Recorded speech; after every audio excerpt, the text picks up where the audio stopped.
With a realistic approach, peppered with genuine humor, High Fidelity became a film which didn't have to rely on rom-com tropes.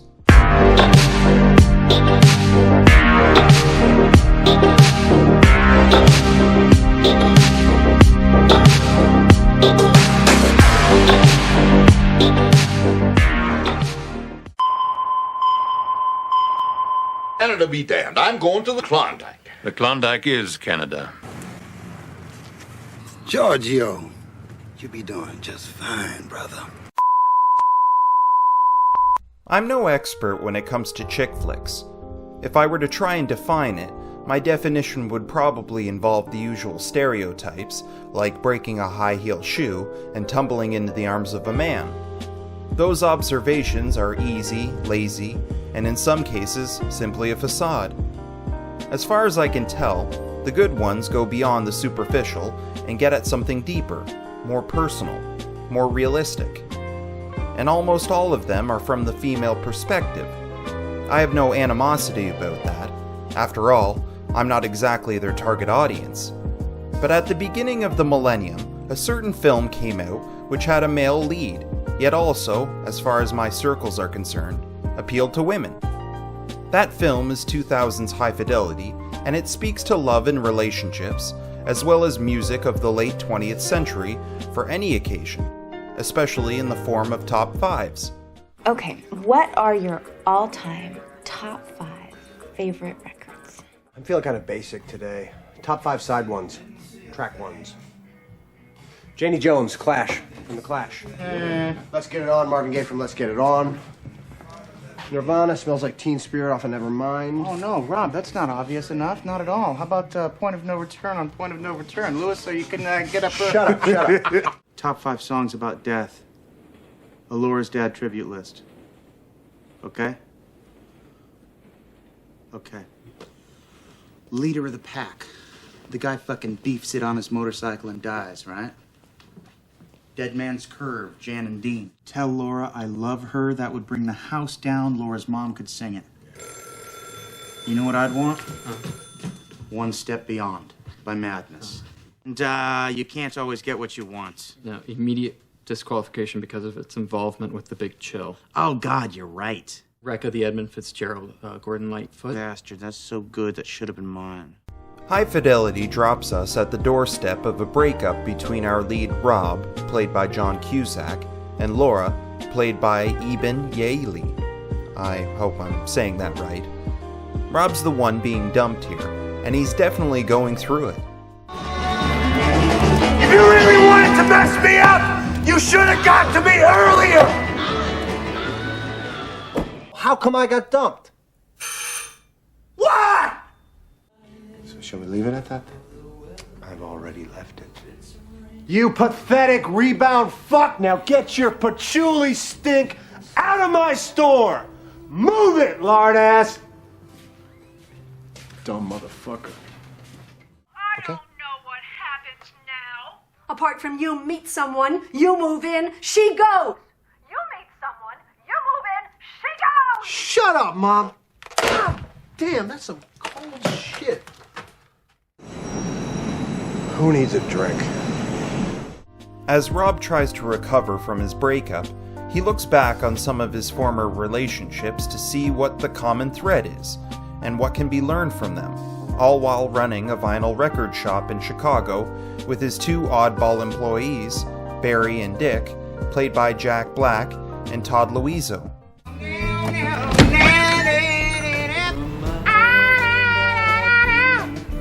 Look, Dick, Laura and I broke up.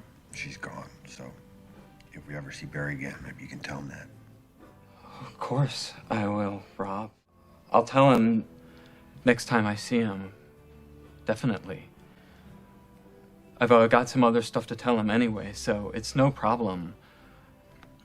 I'll just tell him, about Laura. Then, when I tell him the other stuff. I can't fire them. I hired these guys for 3 days a week, and they just started showing up every day. That was 4 years ago. Like I said earlier in the video, High Fidelity gives us the male perspective and it does so unapologetically and straight down the barrel of the lens by breaking the fourth wall. That what really matters is what you like, not what you are like. Books, records, films, these things matter. Call me shallow. It's the fucking truth. I'll call you. Nice to see you. Bye. Bye. See you later. You too. I could have wound up having sex back there. And what better way to exorcise rejection demons than to screw the person who rejected you, right? But you wouldn't be sleeping with a person. You'd be sleeping with a whole sad single-person culture. It'd be like sleeping with Talia Shire and Rocky if you weren't Rocky. This approach works because Rob isn't completely straightforward. In some respects, his actions and opinions are nonsensical or hypocritical, and the breaking of the fourth wall helps bridge that gap for us. For example, he's upset to discover Laura has slept with another man, yet minutes earlier in the runtime, Rob sleeps with another woman. This hypocrisy isn't addressed by Rob, but the totality of Rob's words with us paint a picture of where his head's at, and see how he got there. Whether we're supposed to agree with him is unlikely, yet to each their own. Did I do and say those things? Yes. No! Yes, I did. I am a fucking asshole. Perhaps it's not fair to characterize High Fidelity as a chick flick. I say that not because it's from a man's perspective, but because the film treats the nature of love and relationships with more respect and complexity than most rom-coms. It's not reliant on the repetitive tropes of the genre, which some of Cusack's other films have flirted with. It's less interested in being cute and more interested in being real. Any serious moments that require a break for levity are not divvied up with flirtation, but generic humor. This prevents it from being a full-blown drama, as well as a chick flick in the traditional sense, because High Fidelity cuts across gender lines. At times, I find myself siding with the opposite sex, and I'm sure some women are doing the same. What should I have done to make you happy? Nothing. Make yourself happy. Oh, I see. Why am I not happy? Because you're the same person you used to be. And I'm not. You have to allow for things to happen to people, most of all to yourself. And you don't, Rob. So what's the use? High Fidelity works so well because it forces the film to ask big questions of its lead. Not all of those questions are related to love or relationships. They are also about breaking old habits or being delusional about the past. But the brilliance of this film is how it can sometimes ask those questions, and yet still find space to be funny. So what am I gonna do now? Just keep jumping from rock to rock for the rest of my life until there aren't any rocks left? Should I bolt every time I get that feeling in my gut when I meet someone new? I've been thinking with my gut since I was 14 years old. And frankly speaking, I've come to the conclusion that my guts have shit for brains.